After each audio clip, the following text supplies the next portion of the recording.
Hey everybody, Sean from Buckeye Slots. So part two of some of my myths and things that I wanted to go over with everybody. So real quick, I'll make this a short one. The one thing I hear a lot and I see a lot is the biggest thing is what we all have learned to call scam pots. So those are the games where you walk by and the pig is super big, or the firecrackers are about to go off, or the worst of them is that buffalo meter, or the fast cash meter is almost, so you go, oh man, it's going to go off. It's going to go off. It won't. So if you read the game rules tool, it even tells you that's just a visual representation of just them. So that way, it's their way of coaxing you into play. No way does it indicate a bonus is going to go off.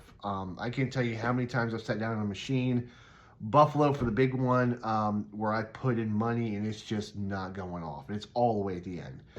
Conversely, I've also sat down. I wasn't able to film this at the casino this weekend, but when I was doing pretty good, I sat down at one of the three different firecrackers, the red, the green, the blue, and the blue went off, and then for the next couple of minutes, the blue just kept going off over and over and over again, even though it was never filled at all. So it's just random. If you hit the button at the exact right time, it'll trigger that and it'll go off, because that's what the random number generator has deemed is you're going to get this bonus. So don't chase that stuff.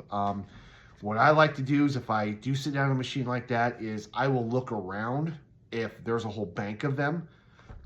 If any of the numbers are different, if the majors are a little higher on some of the other ones, I will play those, not because I'm more likely to hit it, but because if it does go off and I have a shot at it, I'd rather win the larger major or the larger minor versus the other one. So if you are looking at advantage play, the only thing I would suggest is look for the Ainsworth games, your Eagle Bucks, or as I like to call them, Eagle Sucks, because that bonus is 10% amazing. 90% of the time, it's like you just want to punch the machine. You've got Mustang Money 2. There's a bunch of them out there, and they say must hit by at the top. Your minor and major have to hit by a certain number.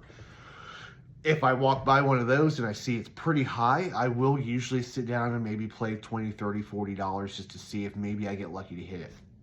The only caveat to that is please keep in mind that those things on the meter, they go up a fraction of a penny. So it could take $3 to $5 just to get it to go up 1 cent. So be very, very cautious when you play those. Go into it thinking, I'm only going to put $20 or $30 in, or if you play more, that's fine. But stop. Make a stop point before you go and keep playing, because it will suck you in. You'll think I'm getting ready to hit that, and pretty soon you're going to walk away from that game with nothing. So that's my advice on those types of things. Hopefully you guys enjoy this. I'm working on other videos as well. Hopefully I'll have part 3 out here in a couple of days. I just want to jump on here real fast just to sort of release the next one up. Hope you guys have a good night, and I'll talk to you later. Bye.